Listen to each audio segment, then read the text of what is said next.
পুলিশে বিচার বিভাগে বিভিন্ন ষড়যন্ত্র চলে।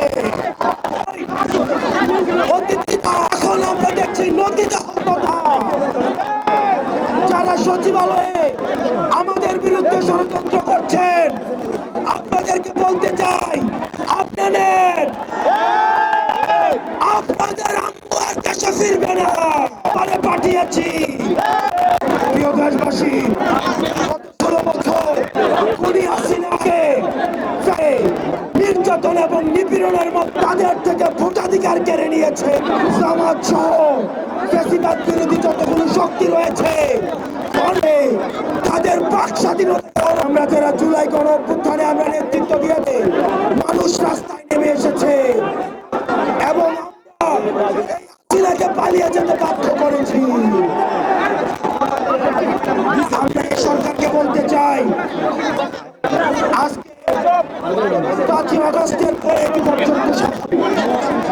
আপনি যদি মনে করেন বারবার বলতে থাকেন রেখাতে গিয়েছে বলে আপনার কাজটা কি? যেখানে সিন্ডিকেট হাত ভেঙে দিতে হবে, দ্রব্যমূল্যকে মানুষের নিয়ন্ত্রণে আনতে হবে, আইন শৃঙ্খলা পরিস্থিতিকে স্বাভাবিক করতে হবে।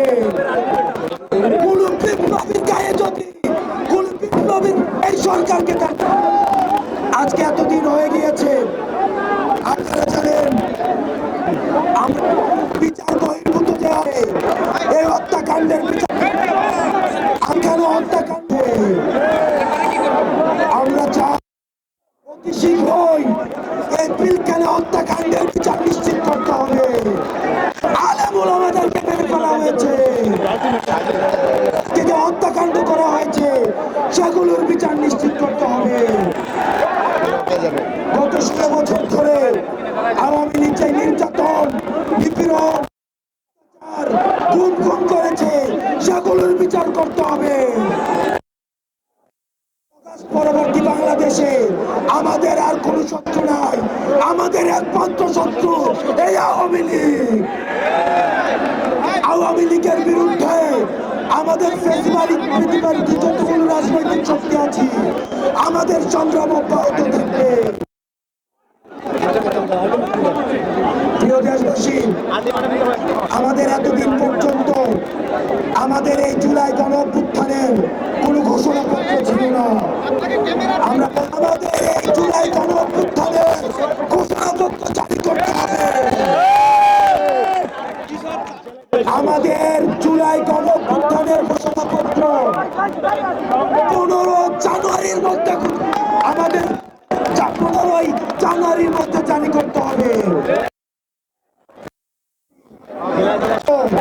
আপনারা জেলায় জেলায় এই জুলাই ঘোষণাপত্রের পক্ষে যাবেন, মানুষের কথা শুনবেন, তারা কি বলতে চায় উঠিয়ে নিয়ে আসবেন।